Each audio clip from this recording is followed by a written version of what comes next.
Challenges আগে যেগুলো election হয়েছে আপনারা যেটা করেছেন, কন্ডাক্ট করেছেন, সাকসেসফুলি করেছেন বা যেভাবে করে থাকেন না কেন, নিত্য নতুন চ্যালেঞ্জ আমাদেরকে মোকাবেলা করতে হচ্ছে এখন, যে চ্যালেঞ্জগুলো আগে ছিল না।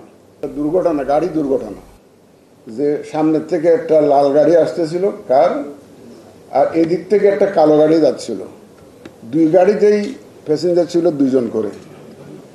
হঠাৎ হেড অন কলিশন হলো, দুইটা গাড়ির মধ্যে সংঘর্ষ হলো, লাল গাড়ির প্যাসেঞ্জারদের দুই পা ভেঙে গেল, কালো গাড়ির প্যাসেঞ্জারদের দুই হাত ভেঙে গেল। এরকম একটা প্যারা লিখে দিলেন, উনি আমাদেরকে দিলেন, আমরা পড়লাম। এটা পড়ার পরে একজনকে বললেন, প্রবাবলি আমি বলেছিলাম এটা, বলে ঘটনাটা প্লিজ এক্সপ্লেইন, ডেসক্রাইব, যে আমি এখানে কী লিখেছি। তো আমি বললাম যে এরকম দুইটা গাড়ি আসতেছিল, সামনাসামনি কলিশন হয়েছে, লাল গাড়ির প্যাসেঞ্জারের পা ভেঙে গেছে, কালো গাড়ির প্যাসেঞ্জারের হাত ভেঙে গেছে। লাল গাড়িটা আসতেছিল সামনে দিয়ে, আর কালো গাড়িটা যাচ্ছিল এদিক দিয়ে। আমি তো প্রথম বুঝি না, আমি বলেছি, তো বলে যে তুমি একজনকে, তখন ক্লাস থেকে একজনকে নিল, ডাইকে নিল, বলে তুমি আমার সাথে আসো। পরের রুমে নিয়ে গেল, পরের রুমে নিয়ে বলে যে প্লিজ এক্সপ্লেইন, তোমাদের রুমে আমি কি বলে, উনি কি বলেছিল এটা এক্সপ্লেন করেন, কী কাগজটা দিয়েছেন এক্সপ্লেন করেন। উনি একটা এক্সপ্লেন করলেন। তারপর 3 নম্বর রুমে নিয়ে গেল, ওখান থেকে আরেকজনকে নিয়ে যাওয়ার পরে 3 নম্বর রুমে এক্সপ্লেন করলো ঘটনাটা কি হয়েছে। পরে ওই 3rd রুম থেকে একজনকে এনে আমাদের রুমে নিয়ে আসলো, বলে প্লিজ এক্সপ্লেইন হোয়াট হ্যাপেন। দেখা যাচ্ছে যে কালো গাড়ি একদিকে চলে গেছে, লাল গাড়ি আরেক দিকে চলে গেছে। যার হাত ভাঙার কথা তার হাত ভাঙে নাই, যার পা ভাঙার কথা পা ভাঙে নাই। That's how communication ব্রেকস down. এই বিপদ সম্বন্ধে আপনাদেরকে সতর্ক থাকতে হবে, কারণ আপনারা যে মেসেজটা ক্যারি করতে করতে যে একদম ডাউন দ্য লাইন নিয়ে যাবেন, একদম পুলিং অফিসার পর্যন্ত নিয়ে যাবেন, এখানে যদি কমিউনিকেশন যদি ব্রেকডাউন হয়, ইফ দি কমিউনিকেশন ব্রেকস ডাউন, তাহলে এভরিথিং উইল গো রং। এই জন্য মনোযোগ দিয়ে শুনতে হবে, নোট নিতে হবে। ইলেকশন এখনো 5-6 মাস দূরে আছে, কিন্তু ট্রেনিং এখন নেওয়ার পরে 5-6 মাস পরে যদি এটা পুরা ফুললি ডাইজেস্ট করে ফেলেন, তাহলে কিন্তু সমস্যা আছে। সুতরাং ট্রেনিংয়ের যা শিখবেন, নোট নেবেন, এবং এবং কারেক্টলি যাতে ডিসিমিনেট করতে পারেন, কমিউনিকেশন যাতে ব্রেকডাউন না হবে, এইটা কিন্তু আপনাদেরকে মনে রাখতে হবে।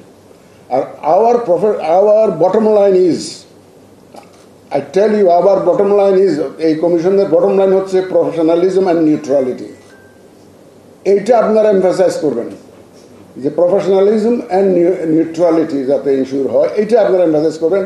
আর আমি ব্যক্তিগতভাবে বিশ্বাস করি, the education and the training which cannot hit at the morality of the participants, নৈতিকতাকে যেটা এফেক্ট করতে পারে না, সেটা এডুকেশনও না, ট্রেনিংও না। সুতরাং আপনাদের প্রত্যেকটা ট্রেনিং সেশনে এই নৈতিকতার বিষয়টি একটু বর্ণনা করে, এখন এখানে না সিলেবাসে না থাকলেও নিজের থেকে হলেও অন্তত বলবেন, যাতে নৈতিকতার মানটা যাতে ঠিক থাকে, মানে যাতে প্রফেশনালিজম এনশিওর হয়, নিউট্রালিটি এনশিওর হয়। আমরা আইন কানুনের বাইরে যাওয়ার জন্য কাউকে বলবো না, একদম 100% একটা neutrally. Then there will be ample scope for exercising discretion. মানে ইলেকশনটা এমন একটা জিনিস যেখানে অনেক ডিসক্রিশন আপনাকে অ্যাপ্লাই করতে হবে, প্রিসাইডিং অফিসারকে অ্যাপ্লাই করতে হবে, রিটার্নিং অফিসারকে করতে হবে, ল এনফোর্সমেন্ট এজেন্সিকে করতে হবে। সুতরাং যখন আপনারা ট্রেনিংটা দিবেন, discretion doesn't mean যে আপনি arbitrarily whatever you like you can do it. Discretion means judicious application of the discretion. এটার সাথে জুডিশিয়াস কথাটা যদিও লাগানো হয় নাই, বাট ডিসক্রিশনের সাথে ওই judicious application of the discretion, এটা কিন্তু মনে রাখতে হবে। যে একটা যে কোনো ঘটনা ঘটলে আপনার যাতে জুডিশিয়াসলি যাতে এটা অ্যাড্রেস করতে পারেন, সেটা এনশিওর করতে হবে।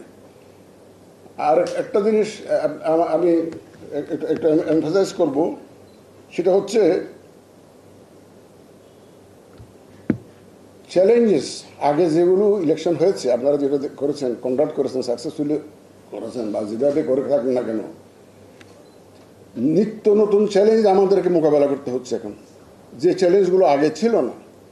এই ইলেকশন করতে গিয়ে আমাদের দেশের তো নানাবিধ চ্যালেঞ্জেস তো ফিল্ডে আছেই, সেটা রাজনীতি সংক্রান্ত বা অন্যান্য সংক্রান্ত, ল অ্যান্ড অর্ডার সংক্রান্ত, সেটা তো আছে।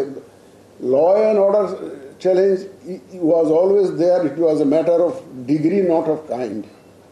এটা ডিগ্রি বেশ কম ছিল আর কি, এখন হয়তো একটু ডিগ্রিটা বেশি, কিন্তু the challenges like abuse of AI, abuse of social media, এটা তো ছিল না, এটা নতুন চ্যালেঞ্জ। এবং আমরা আরও এমন চ্যালেঞ্জ আমাদেরকে মোকাবেলা করতে হবে যেটা এখনো আমরা জানি না।